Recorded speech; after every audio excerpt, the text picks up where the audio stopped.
stampers, and thanks for joining me today. Today I am so excited to bring you my 100th YouTube video. The Bat Box. Is this the cutest thing ever for you Batman fans? Look at this. We've got little chocolates inside. I had originally designed this one, and then my friend Shayna designed this box, and it is so stinking cute. This is the one I'll be demonstrating today, but you'll be able to make both of them using the same techniques. And of course, in honor of Batman, I've got my son's Batman mood ring on. Let's get started.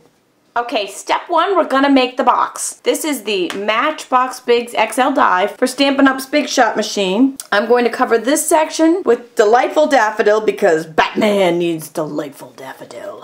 This area right here will become our wrap around the drawer in black. So I've got my two pieces of cardstock. They can go in together. Sandwich that between two extended cutting pads. Make sure they're the large ones. Place this down on your Big Shot die cut machine. Crank the handle.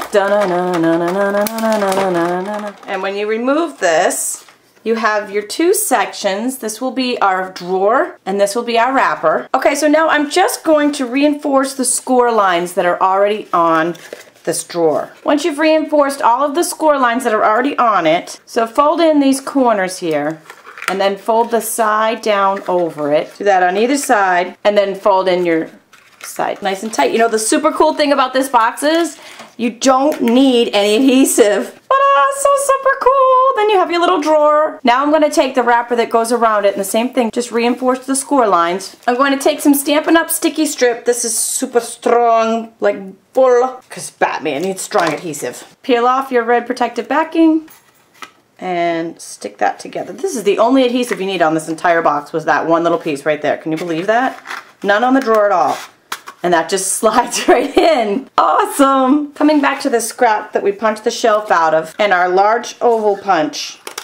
Punch out 3 daffodil ovals, 1 wide oval from Marina Mist. Using the Stampin' Up! Bitty Bat Punch, you want 3 bat punches. Just use some snail adhesive to attach your bats to the yellow ovals. Okay, next for our spotlight. Delightful Daffodil is 1.5 by 3 inches. Going Gray is 1 3/4 by 3 inches. What I've done was I've marked the center of these two just a hair over on the Going Gray. I'm gonna break out my Stampin' Up! Paper cutter. See that little mark I made right there? I'm gonna line up the outside corner with the cutting ridge, my right hand mark, slice, and then flip and do the same thing on the other side. And that gives us our spotlight. Same thing with the gray. Now I'm going to take a more mustard ink pad and a Stampin' sponge. I just cut a little wedge off here. Okay, I'm going to dip my sponge in the ink pad and then I'm just going to flick it along the edge of the yellow. This is going to give it some dimension. It's really going to make it look 3D. I'm also going to do this around my main bat. Now you can do it around all of your bats too. On the back of the yellow and attach it to the Going Gray panel. And attach one of your bats to that blue oval. I found it easier to take your sleeve off, flatten it out. Little snail adhesive on the back of this. Press down. Now when you get to this fold, flip it over. Take your handy dandy bone folder and put a nice crease in that spotlight so it bends. And then fold that right over the side. And then what I did was I trimmed off the extra.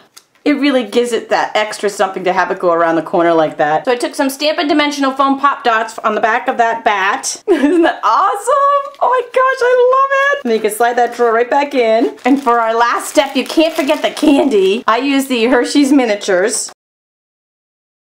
They are 1.5 inches wide. It doesn't matter how long they are because we're going to cut them off. Okay, roll out some sticky strip on one end and then stick it to the back of your Hershey chocolate. Back to that bone folder on each fold. Trim off that extra, roll out some sticky strip, and voila, you have your wrapped chocolate. Then a little snail to stick your bat on the front. When you have 2 of these, just pop right into your little shelf and close it right in your little matchbox. Is that the cutest thing ever? Love it. So easy. I'll have the second design displayed on my blog as well. And you can't have a little gift like this without having a matching Batman card, right? Gotta love it. Be sure to visit my blog for these bonus samples. Thanks for joining me in celebrating 100 video tutorials. Be sure to visit my blog for tons more ideas.